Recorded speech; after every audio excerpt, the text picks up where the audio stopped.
النهاردة هنعمل الكشري الأصفر أو الإسكندراني مع البيض المتدحرج، وهي وجبة سريعة ولذيذة ومليانة بروتين. وهوريك ازاي البصل يطلع معاكي مقرمش ولونه ذهبي وحلو. بس قبل ما نكمل الفيديو ما تنسيش تعمليلي لايك وشير لو الوصفة عجبتك، وكمان اشتراك في القناة وتفعيل الجرس عشان دايما تشوفي كل وصفاتي الجديدة. في حلة هنزل بمعلقة كبيرة من الزيت والسمنة، وهحط كوباية عدس أصفر مغسول ومتصفي، وكوباية رز مصري مغسول ومتصفي برضو، ولكل كوباية رز كوباية عدس.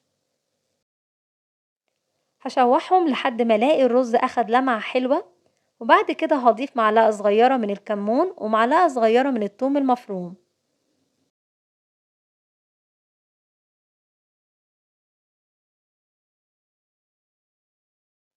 هسقي الرز مية مغلية يدوب المية تغطي الرز، وبعد كده هظبط الملح حسب الرغبة.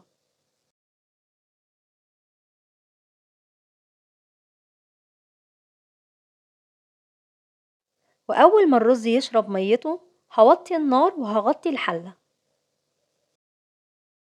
وبعد 5 دقايق هقلب الرز، والخطوة دي مش بتخلي الرز يعجن، ما تقلقيش. وبعد كده هسيب الرز على نار هادية لحد ما يستوي.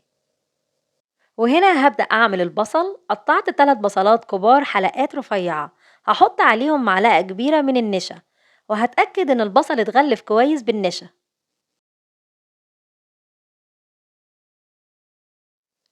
هنزل البصل في زيت ساخن، وفي الأول مش هقلب البصل، الخطوة دي مهمة جدا عشان البصل يطلع معاكي مقرمش. وأول ما البصل يبدأ يصفر هقلبه، وبعد كده هطلعه على مناديل.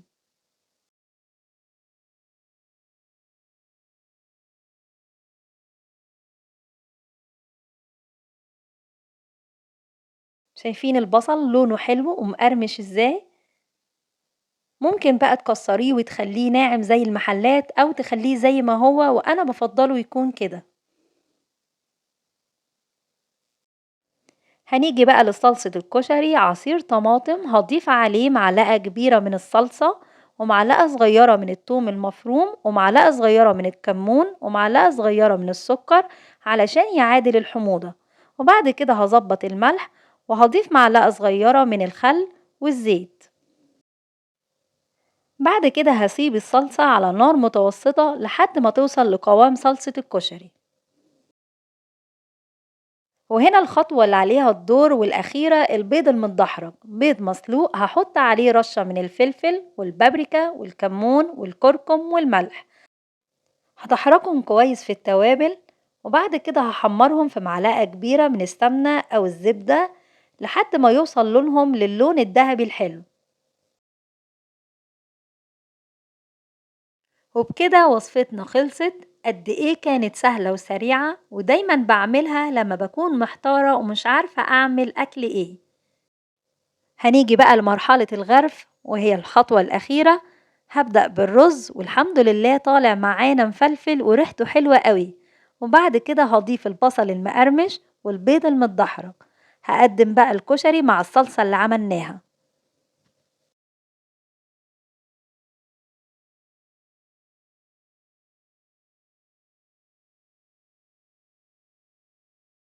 لو الوصفة عجبتك ما تنسيش تعمليلي لايك وشير، ولو أول مرة بتشوفيني ما تنسيش تشتركي في القناة وتفعلي الجرس عشان دايما تشوفي كل وصفاتي الجديدة. واشوفكم في فيديو جديد.